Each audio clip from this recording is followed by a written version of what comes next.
please, everybody come up here. So I'm happy to introduce the panelists that are with me tonight. Let's just all sit down. Because all of us work in the kitchen, so it's really nice to sit down and have a sit. Thank you so much for the invitation. I think it's a nice opportunity, it's a nice space to talk to you and each other. Okay, I'm gonna move my chair because this is like, we have so much space, why squeeze in? Yes, I want to be honest with you. I've been working today until 5. I'm a bit tired, but I tend to wear bright colors to not feel tired, and I'm very happy to be here tonight. I have a few notes, but this is just going to be an open conversation with all of us. And I have 3 amazing women here with me that all work in hospitality. 2 are restaurant owners, 1 is a head chef. And I would just like to start with a little introduction round. And then you can grab this microphone, it's so loud. Afterwards, I'm just quickly going to say 2 sentences about myself. My name is Sophia Hoffmann. I run a little restaurant in Berlin-Kreuzberg. It's called HAPPA. HAPPA is a children's word for eating. And I also write cookbooks, and I talk a lot about sustainability and food, feminism and food, basically all these things that are interconnected. And now I want to give the word to Edwina, who's the first in the line. And maybe you can introduce yourself, say what you're doing, and all of that. Hello. My name's Edwina. I'm the co-owner of Love Deluxe, which is in Neukölln. I've been cooking for 30 years. Been working in gastro since I was 14, and I've done all styles of gastro. I specialise in brunch, and the restaurant's been open for 1.5 years with my business partner, Bio. And we've got a little magic brunch spot, which we're quite proud of. And I think that's it for my intro.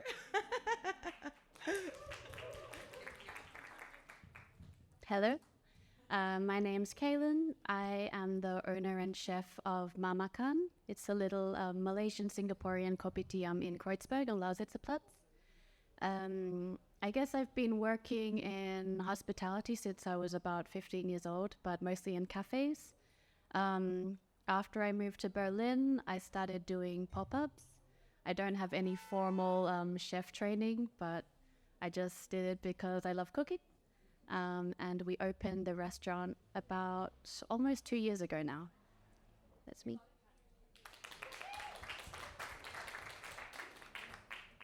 Hello.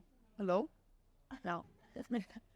My name is Alex Strödel. I'm the head chef of Eierhäuschen in Plenterwald. We just opened in February this year. We have a beer garden and a restaurant. The beer garden opened last year. The restaurant opened this year in February. I'm the head chef, but also the creative and conceptual lead. I pretty much have been working in hospitality all my life. I think I grew up in the Bavarian Alps. There's not much to do than go work in hospitality. So I think I started working in hospitality when I was 14 or 15. I just moved to the kitchen about 10 years ago. Before that, I was working front of house and then discovered my love for cooking and then moved to the kitchen. Yeah. Thank you so much. I think what is really interesting is that all of us are were underage when they started working in hospitality. I mean, I was 16, 17 when I had my first gastro job. So, and I want to dig deeper into that maybe, because I think maybe that's a good thing to start with. I mean, the panel talk tonight is called Hospitality, Intersectionality and Community, because I think, or at least I know for Alex and myself, we've often talked about women and hospitality and like why there's still so little women that are seen and all these things. And it's super important, but I wanted to shift the focus a little bit tonight because I also get tired to talk about all things that are not perfect. And I want to talk more about the things that we do and that are already pretty amazing. But I think one thing is interesting, and maybe we can start with that, because hearing our different ways into working in this industry with all of you, I think it sounds like you just kind of got in there and got stuck, or like, you know, for whatever reason, probably because you love it. And it's the same for me. And I started cooking professionally in my early 30s, which was like 12, 13 years ago. But I had my first job in the kitchen when I was 16, 17. So in the meantime, I didn't see a career path there for me. And from my perspective now, it was also because I didn't have female role models. Maybe this question goes to Alex, because you also ended up in the kitchen pretty late compared to, you know, other people. Why was that? I think I always liked the cooking part of gastronomy, but as you just said, there were never, like when I was young, when I entered gastronomy, there were no women in the kitchen whatsoever. And the men that were in the kitchen, they were pretty angry. So this was something I was really scared of, but also super interested at the time, but I just never got the chance to do it.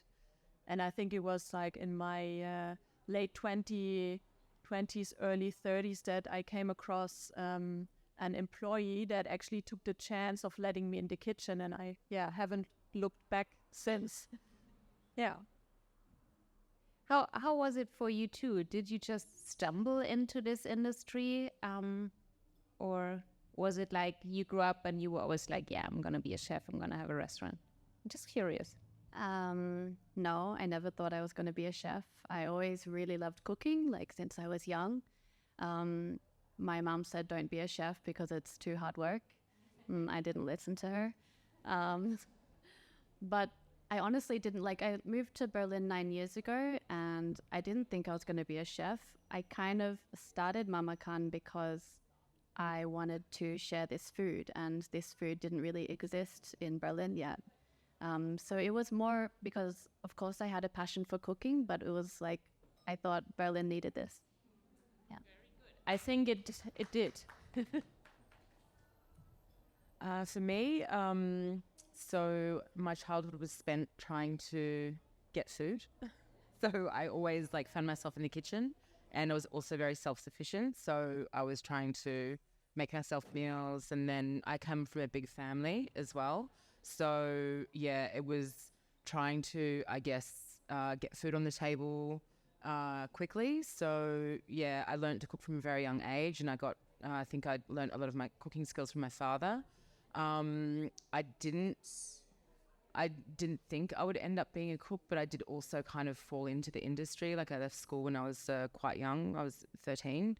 So then I kind of fell into the industry at 14 years old. I have always tried to figure out whether I became a chef because of my love for food or if it was because of a circumstantial thing. So yeah, I mean, I'm lucky that I'm good at cooking and I have good organizational skills, which I think are big parts of being good at this job. And I'm also, I guess, I come from this generation of like, you know, you just work really hard. And I think that also, you know, it's a must in this industry as well.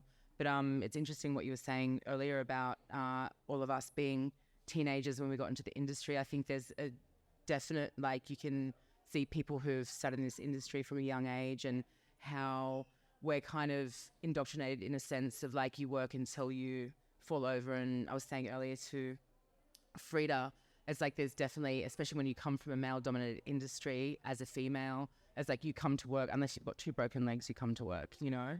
So, yeah. Yeah. I mean, I feel like this is slightly changing a little bit, and that's good. because you shouldn't go to work with 2 broken legs or 1 broken leg.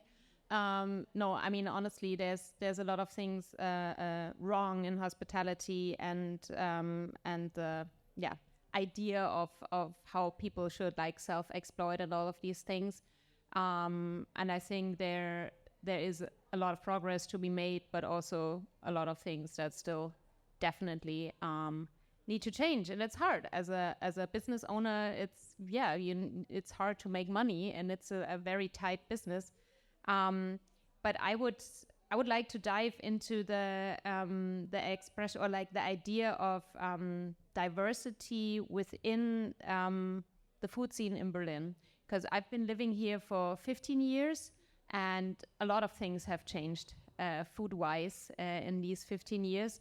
And I found it so interesting, Kaylin, what you just said, that you felt like there was a lack of the food that you are making, and that you wanted to provide that for Berlin. And I think it's similar also with the food that you are doing. It's and I think for me, as a German coming more from the south of Germany, like Alex, it's also to see what an enrichment it is to have so many people from all over the world coming to Berlin to not only bring different cuisines and different food to the city, but also the quality of service has gotten so much better. And I, at a point, worked at a little cafe in Neukölln called Isla Coffee, and I was the only German in the team at some point. And it was just so international and so interesting, and to see, coffee culture, wine bar culture, so many things that have really changed so much in this city. I guess I forgot what the question was, but maybe maybe you want to comment on that. Oh, yeah. Sorry, no, that was not a question. See, I'm a bit overwhelmed. No, maybe to get back to the idea of you already mentioned that you felt like there was a lack of the food that you like to cook in the city. I would also be interested for Edwina to maybe explain a little more to the people that have not been at your restaurant what you are doing and what is specific about the food that you bring to the city. Thank you. So as I mentioned earlier, I've been working in this industry for a long time, mostly brunch, and I found that when me and my business partner buyer were talking about the concept for our restaurant, we talked about what is it that we want to eat, and what do we want to see on menus, and what is the experience that we want to have when we go out. Something that we felt quite tired of was like the small plate thing. We wanted to feel satisfied when we went out to eat a meal, and we wanted to feel like warm, and we wanted to feel hugged as well. We also wanted, I know that's going to be a topic tonight as well with the sense of community, but we wanted to not think about, what it is, because I think this is a mistake that a lot of places make, where you find a lot of these, talking specifically about brunch, there's everything's like an iteration of, the next place and the next place and the last place and the last place, and it's like you're finding the same thing over and over again, and there's no warmth and there's no soul and there's no thought behind it.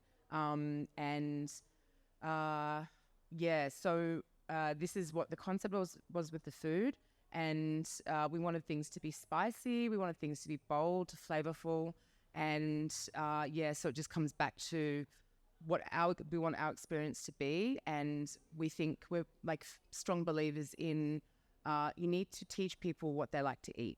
You don't like thinking about what is it that the masses want, because if you try and please everybody, you're just going to end up doing something quite boring, I think. So yeah, I think it's where we come from.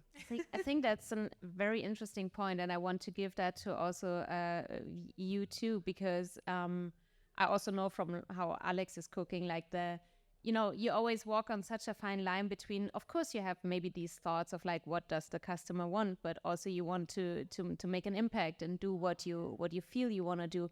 Kaylin, how is it with your restaurant? Do you have to explain a lot to people what you're doing? Yes. Yeah. Mariana does most of the explaining.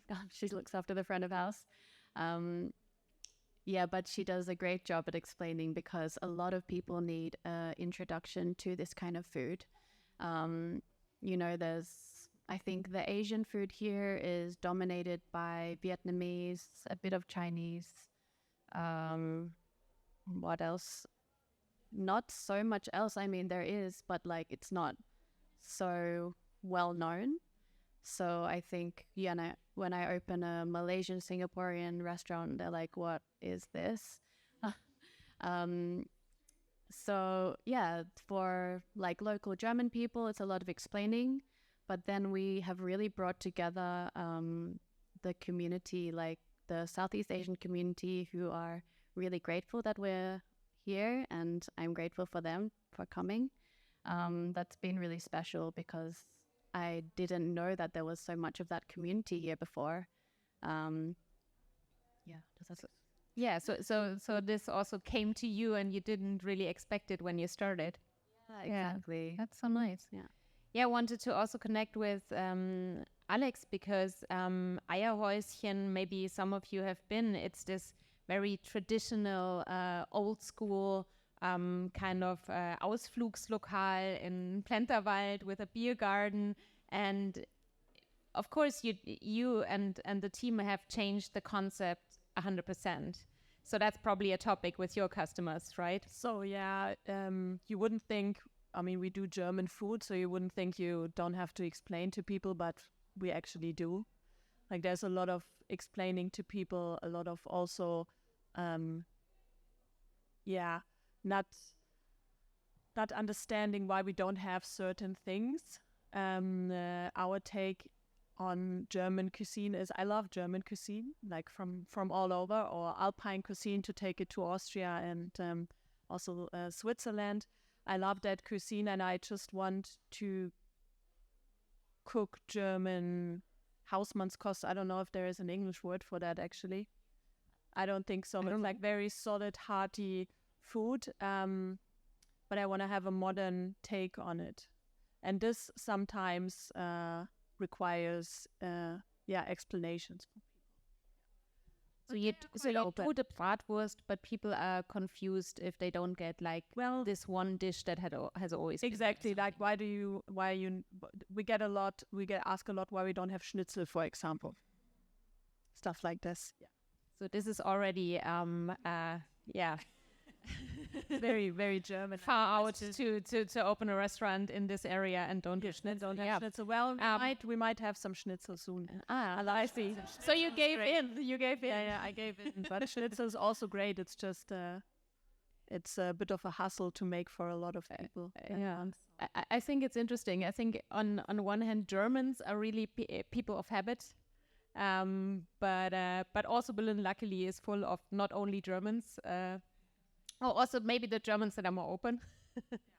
But also for community with the eye, it's our guests are, I would say probably half of our guests are around 60. So they just a little bit older. Which is super nice because some of them are very open, some of them are not open in the beginning. And then when you get to talk to them and explain to them what we are doing, they just very happy that we are there, and they come back. And I think it's really nice because sometimes when you're within your bubble and you're so used to the hip and young customers you have in Mitte or in Kreuzberg, you forget that there's also other communities out there, and that is something that is new to me as well. No, I think I can only speak for myself, but maybe you agree. I think it's the best thing if you have so many different people coming to your place. And maybe I can just tell a quick story because we are an all-vegan restaurant, and when we started, we had a little thing on RBB, like the Berlin TV station, And it was a very positive take on veganism, about veganuary or something. And I asked people on the street, and they were all like, yeah, I try to eat less meat. I like it. It's nice. So it was not like this super negative sort of report. And we had like retired people, like the bowling club from Plenterwald coming in because they saw us on television, like people you would never expect to come and try because they saw it on TV. And I'm always so happy and surprised if this happened, and you just have people that would usually not come, right? Yeah, we have actually quite a lot of people that come and they tell us, oh, when I was young, and they're not, like, there was one guy, he was in his 90s and he dressed up like with a suit and like this little thingy in here, like the you know how you call it, and he was like very dressed up, and he came on a Sunday and he told us when he was 20 he met his wife at Eierhäuschen and they danced in the ballroom. It was so like very cute story. Yeah. So this place is really a place that has like a lot of history. Yeah, that's so interesting. It never has been anything but gastronomy. Mm-hmm. Yeah. I would like to know also from the two of you, because opening a restaurant is exhausting. How was your experience not being from Germany? Like, I mean, German bureaucracy is just notorious and everything. Was it okay? Was it horrible? What would be like? I'm just curious. I can answer this very quickly because I was very, very lucky. I was protected from it, and still am protected from it by my business partner, who has been through it before. We opened the restaurant, so yeah, I'm still like very, very lucky. But I know Kaylin's had a different. She's gone through it by herself, which is definitely. I mean, for business owners by themselves, especially in Berlin, who are not German, I often am just blown away by how they're doing it all by themselves, because I know I absolutely could not, you know. So yeah, I'm gonna.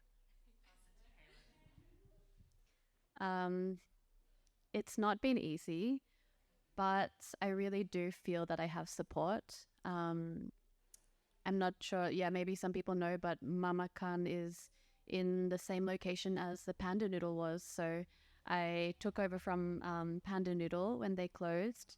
So Dang has been like an amazing resource, helping me through the bureaucracy stuff, as well as Mariana, who's like fluent in German. So my German is okay, but usually when I open letters, I just look for a number to pay. So I it's tough for sure, but I have really like people helping me. So yeah, you have to have good people around you. I might have to explain this for people who don't work in this industry. It's just super interesting because, for example, in Germany, you have very strict like rental laws and stuff for apartments, for example. But for like Gewerbeflächen, like for restaurants, there's just feels like there's no rules. Like protection, you can like, if you have a contract that is shitty, you can just be thrown out immediately if somebody buys the house or something. And you invest in these places. Very often a lot of money, or you take a loan, or you have investors. And I just know a lot of stories where people have been kicked out overnight and stuff. So you have to be super conscious to have like good contracts, to have like, there's just so many obstacles, and it's somehow crazy that there's not more protection. So that's just, and then there's also like other stories where there's like mob stories, or like stories about you have to pay certain people. Like there's crazy stories out there. So if you have had a smooth start of your business, that's good. That's rare. I would like to get to the point of community. We already talked about it a little bit. Like, you know, maybe we create communities that we didn't expect in the beginning.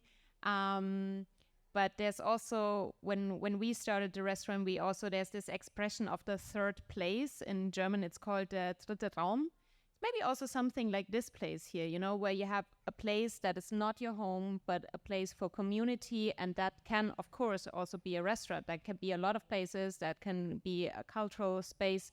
But for us, it was always very important to create something that is more than a restaurant, that is also a place where you can host events or, you know, bring people together. And working in hospitality, especially during the pandemic as an employee, I learned how important it is to have to define people that are your community, that are returning customers, that are people who are supporting you, and to also make them feel as a community. And I would just be super curious how what community means with your business specifically. And I can also go into staff, of course.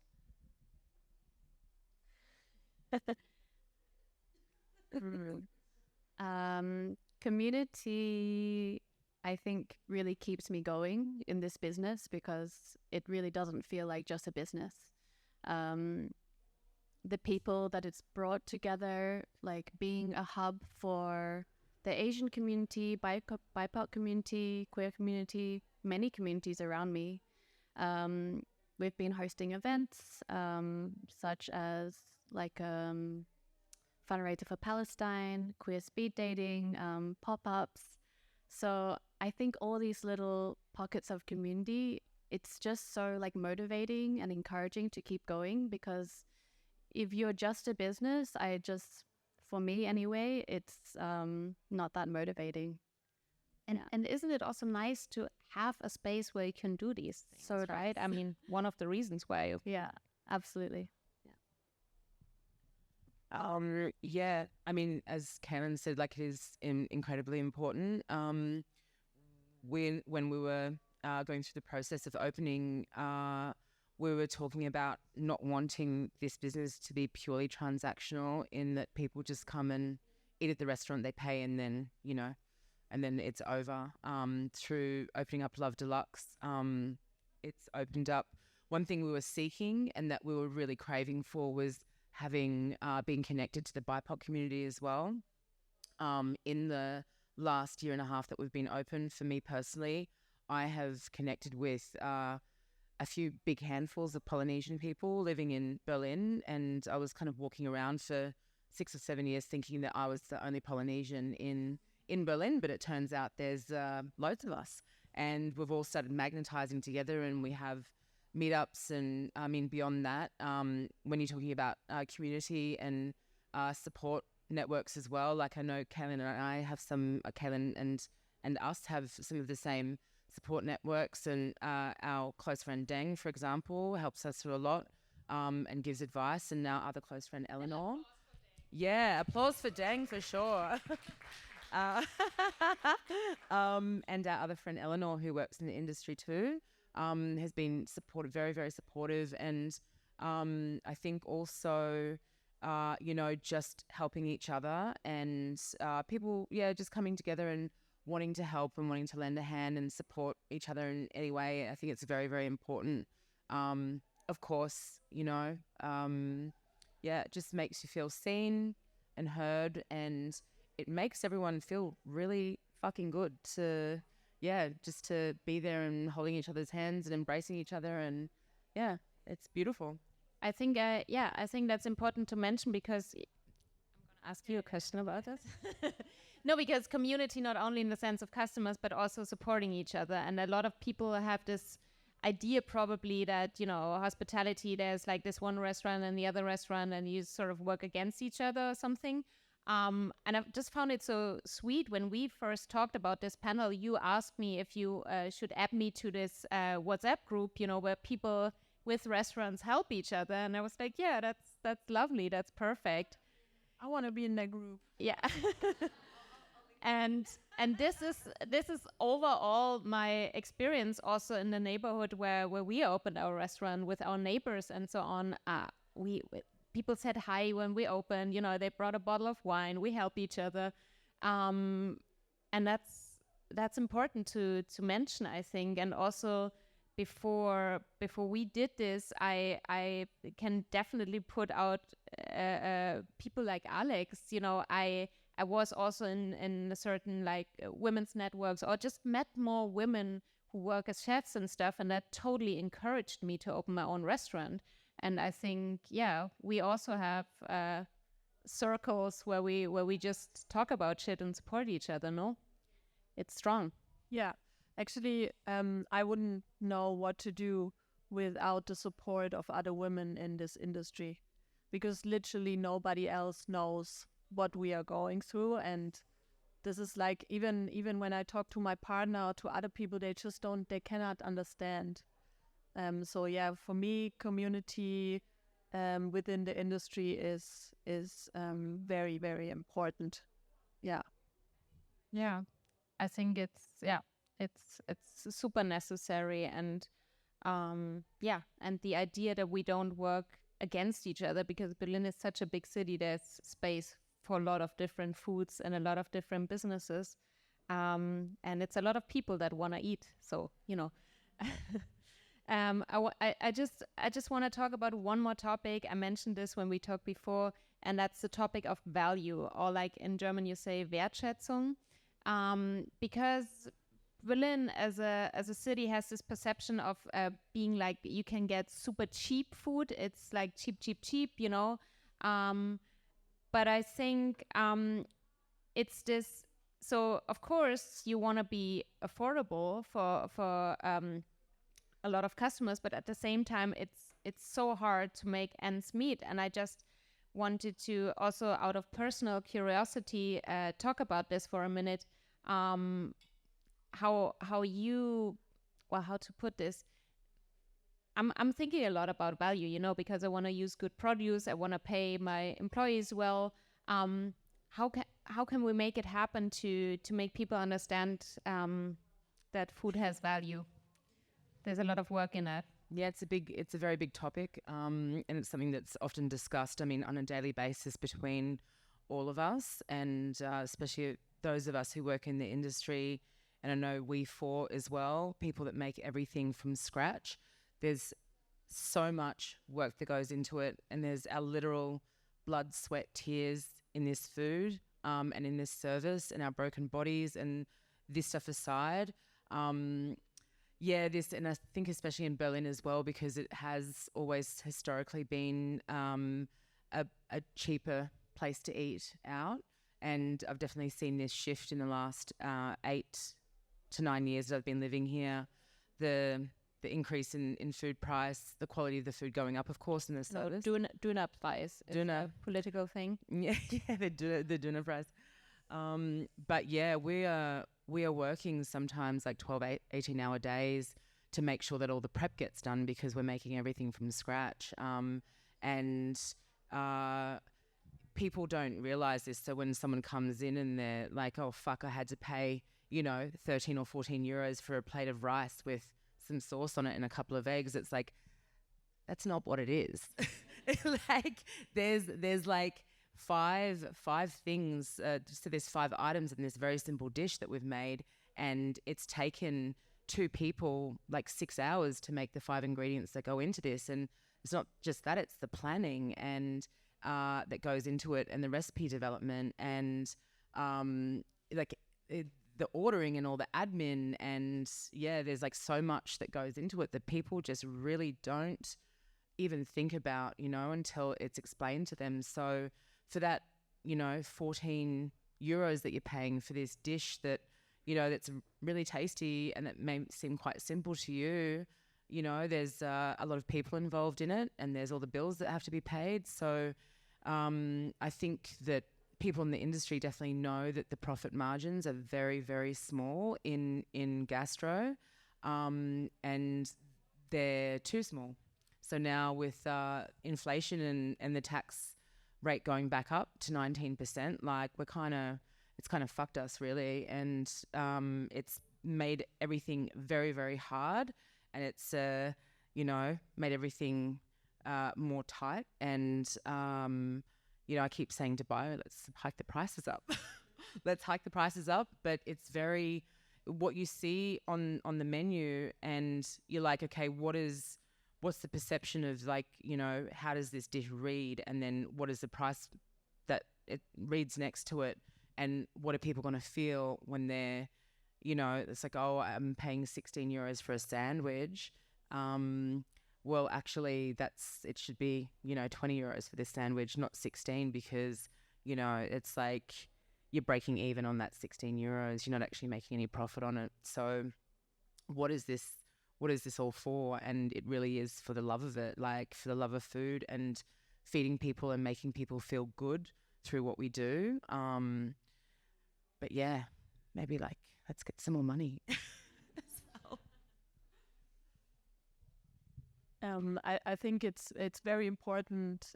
I know it gets tiring sometimes, but I think it's very important that we keep on educating, telling people why food is costing that much. I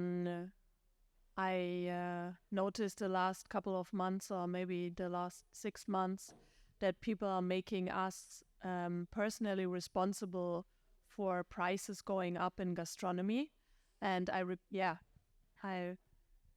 just keep on repeating the same things over and over again, and I also feel that I'm growing tired of it. But I think we need to keep on telling people what the true costs of food is. And I think to add something positive to that, I truly believe that a lot of customers are curious and they want to know. Because often we hear like, yeah, it's too much. You cannot put that much information on your food. Or we had that at the cafe where I worked, where there was just a little board that showed why the coffee price is what it is. And it said, you know, that's the conventional traded coffee, that's the fair trade price, and that's the price that we actually pay per kilo. And if you explain it better to people, what, you know, people in the chain, where the coffee comes from also get, you know, it's more transparent. And I think we should never underestimate any consumer. Yeah, I also have the experience that people, when you actually engage with them and talk to them, that they change their mind or they understand and they're like, oh yeah, I never thought about it like that. Yeah. Yeah, I think just on this topic, I think like transparency is very, very important, I think, in all aspects of this business, but definitely conveying like to your guests and to the general public like what is behind this. And I mean, we think we have this policy also with our team as well, being very transparent about where things lie. And I think it's also a very important topic to discuss. Yeah.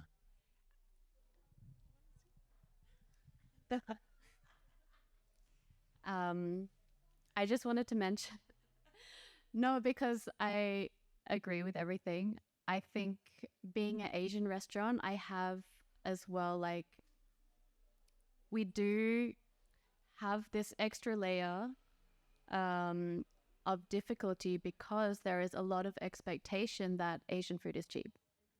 It's fast and it's cheap. And that's absolutely not true. Like, we make everything from scratch. It's hours and hours of labor, all the curry paste, sauces, and I feel like we have to explain ourselves because we are not like a €5 curry. And yeah, it's really frustrating. I don't know how much to go into that, but yeah. No, I think what I always say the other way around, you can, if a place is super cheap, there's probably some exploitation happening with the people working there, or maybe it's a family business and people just work for very little money, or the food is just super poor quality because you have to, you know, be able to put these super cheap prices, and we just have to raise awareness for that. Yeah. I think there are a lot of Asian restaurants who, you know, have to cut corners or have to use like a store-bought curry paste or something. And I totally understand that because you are up against this customer who wants a cheap, big meal, and they don't appreciate, like, not saying everyone, but a lot of them don't understand and appreciate if you're actually going to put in the work. So why would you? So I think there's like a lot of education and, knowledge to be had about the processes and of this kind of food. Thank you so much. I think we're already coming to an end with our time, but I would like to do a last round with a little fun question to close our conversation. So I just want to know from all of you, what's your favorite comfort food now that autumn is around the corner?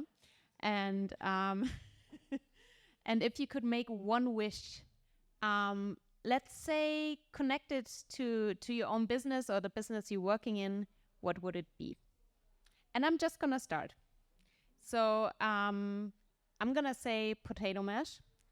And for me, it would be, because we try to work really sustainable, to get some support from the government for working climate friendly. I would love that. We go so many extra miles and we don't get any support. I think that's super shitty. Yeah, that comfort food. Yeah, it's interesting. I mean, I guess, yeah, it's very, very interesting with the change of season, how like very instantly, you know, I was eating just so much crunchy salad up until, what's today? Thursday? Up until like Tuesday. And then I was like, okay, enough with the salad. I want meat on the bone. Like I want like oxtail or like some kind of stew, and definitely with some like mashed potato. This is, I think, a big comfort food for a lot of people. And yeah, this is something I definitely crave when the weather drops. The wish for our business. Well, we just want to make more money right now. You know, like we want some respect on our check. Thank you.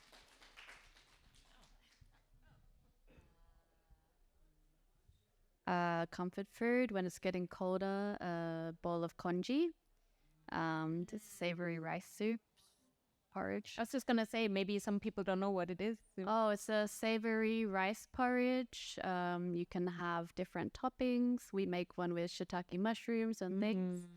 I used to have it with fish when I was little. It's just a very, like, I don't know, soul-warming soupy porridge thing. You eat it when you're sick, and yeah, it's great. And I wish for no surprise huge bills. I really hate them. Good point. They suck. What was the second question again? The second question was if you could have one wish for your business or the business you work in, just like a make-a-wish sort of situation. Okay. So in terms of food, my partner is Indian, and we eat a lot of Indian food at home. And for me, when it gets colder, it's palak paneer. I can eat it. Yeah, I eat it a lot when it's getting colder. And I wish.